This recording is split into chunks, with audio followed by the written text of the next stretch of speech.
Dozok менен бейиш экөөнү салыштырсаңыз, дозокко киргенге караганда бейишке кирүүчүлөр аз болот.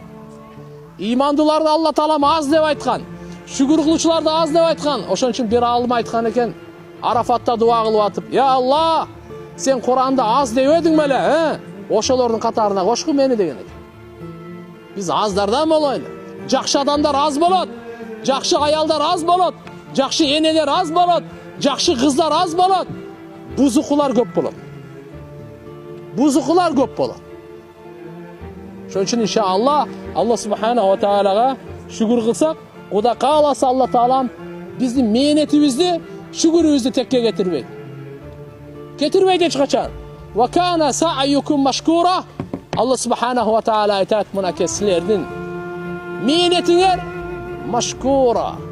Сөзсүз кадырга. Сөзсүз ага соо берилет.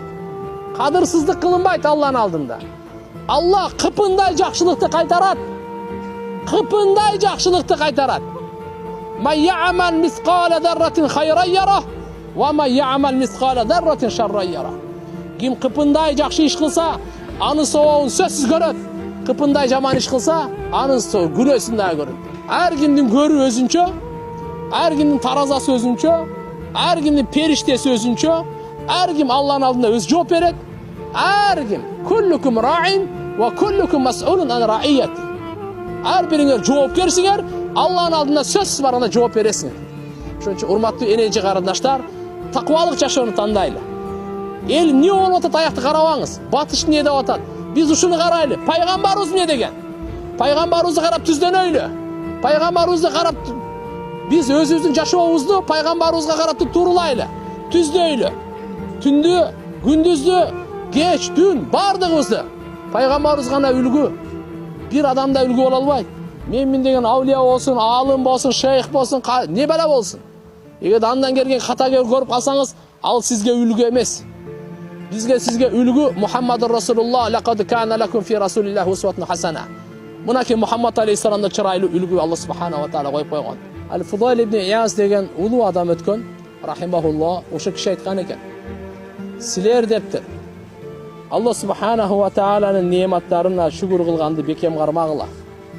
Көптөгөн неаматтар кетет, кайра кайтып келбейт. Өз учурунда кадыр кылып калсаңар калып калыла. Колдон чыгып кеткенден кийин анын кайтып келүүсү кыйын" деген экен. Мурунку алымдар бир айткан экен: "Бул неаматтар вахшия, факайдуха бишшукр." Бул жапайы жаныбарга окшош деген экен. Неамат жапайы жаныбарга окшош. Аны байлап койгула дейт. Не менен? Шүгүрчүлүктү.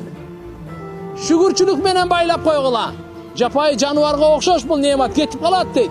Ошон үчүн аны шүгүрчүлүк менен байлап койгула деген. Субханаллах. Неаматты дагы, кыйынчылыкта, сыноодо дагы, ошондо дагы ушу неаматты көрө билгендер бул улуу аулиялардын адаты дейт.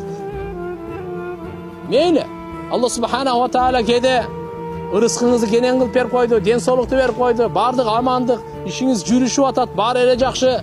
Бул да Алла таала неамат шүгүр кылып, бирок кээде кичине тартып койду, кыйынчылык берип койду. Ошондо дагы Алланын неаматын көрө билген аулиялардын аламаты.